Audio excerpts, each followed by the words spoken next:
মাননীয় সংসদ সদস্য সিদ্ধান্ত প্রস্তাবে চট্টগ্রাম কক্সবাজার যে মহাসড়কটির 4 লেনে উত্তীর্ণের প্রস্তাবনা রেখেছেন, সেটা আমাদের একটি জাতীয় গুরুত্বপূর্ণ মহাসড়ক।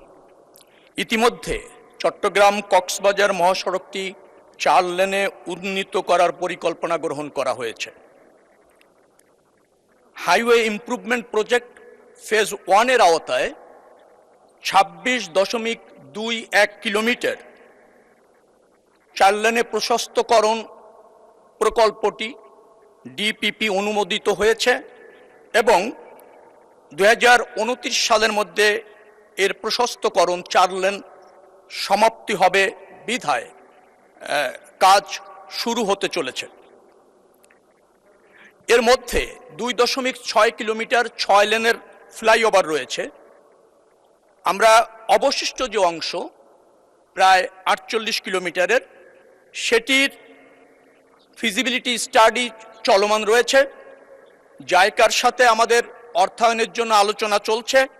আমরা মনে করছি এই মহাসড়কের বাকি অংশটি 4 লেনে উত্তীর্ণ করবার জন্য দ্রুততম সময়ের মধ্যে আমরা সিদ্ধান্ত গ্রহণ করতে পারব এবং ডিপিপি অনুমোদন করতে সক্ষম হব। এটি একটি দুর্ঘটনাপ্রবণ এলাকা, কোনো সন্দেহ নেই, দুর্ঘটনা ঘটছে, কিন্তু ওই সড়কের যে সমস্ত দুর্ঘটনাপ্রবণ এলাকা ইতিমধ্যে চিহ্নিত করেছে, সেইগুলিতে বেশ কিছু পদক্ষেপ গ্রহণ করা হচ্ছে। বিশেষ করে ওই পদক্ষেপগুলি যদি বাস্তবায়ন করা যায়, সড়ক জনপথ বিভাগ ইতিমধ্যে চিহ্নিত করে প্রয়োজনীয় পদক্ষেপ গ্রহণ করেছে, বাস্তবায়নের অপেক্ষায় আছে। একটি কথা মহান সংসদকে অবগত করা খুব প্রয়োজন। মাননীয় স্পিকার, আপনার মাধ্যমে মহান সংসদকে, সড়ক পরিবহন ও সেতু মন্ত্রণালয়ের অধীনে 23,000 কিলোমিটার সড়ক মাত্র, যার মধ্যে আছে জাতীয় মহাসড়ক, আঞ্চলিক মহাসড়ক, জেলা মহাসড়ক। এভাবে আমরা দেখি 4 লাখের উপর সড়ক আছে যেটা স্থানীয় সরকার মন্ত্রণালয়ের অধীনে। সিটি কর্পোরেশনের সড়কগুলি সিটি কর্পোরেশন করে, পৌরসভার সড়কগুলি মেরামত, সংরক্ষণ, সংস্কার পৌরসভা করে। কিন্তু আমাদের অনেক সংসদ সদস্য আছেন, তাদের প্রস্তাবনার মধ্যে এবং তাদের ডিও লেটারের মধ্যে সবই সড়ক পরিবহন মন্ত্রণালয়ের অধীনে নিয়ে আসেন। এই জায়গায় দায়িত্বটা অনেক বেশি আমাদেরকে নিতে হয়, জবাবদিহিটা আমাদের অনেক বেশি করতে হয়।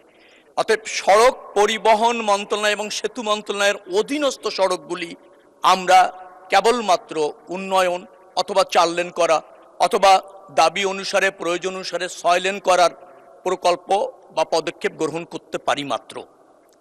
তো সেই জায়গা থেকে আজকের এই সিদ্ধান্ত প্রস্তাবের মধ্যে অনেকে কিন্তু সংযোজন করেছেন, সংশোধন চেয়েছেন। তাদের যে সংশোধন প্রস্তাবগুলি আছে আমি জেনেছি, শুনেছি, তার অনেকগুলি ইতিমধ্যে আমরা 4 লেনে উত্তীর্ণ করার পদক্ষেপ নিয়েছি।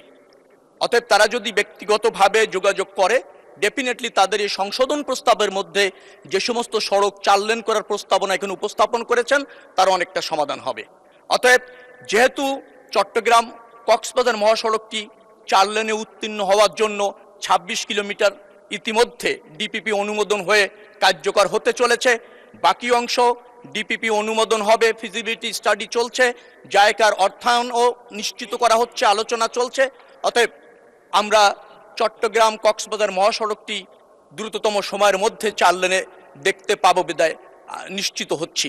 অতএব সম্মানিত বা মাননীয় সংসদ সদস্যকে আমি অনুরোধ করব, সিদ্ধান্ত প্রস্তাবটি যেহেতু আপনার কাজ শুরু হয়েছে, প্রত্যাহারের জন্য বিনীত অনুরোধ রাখব।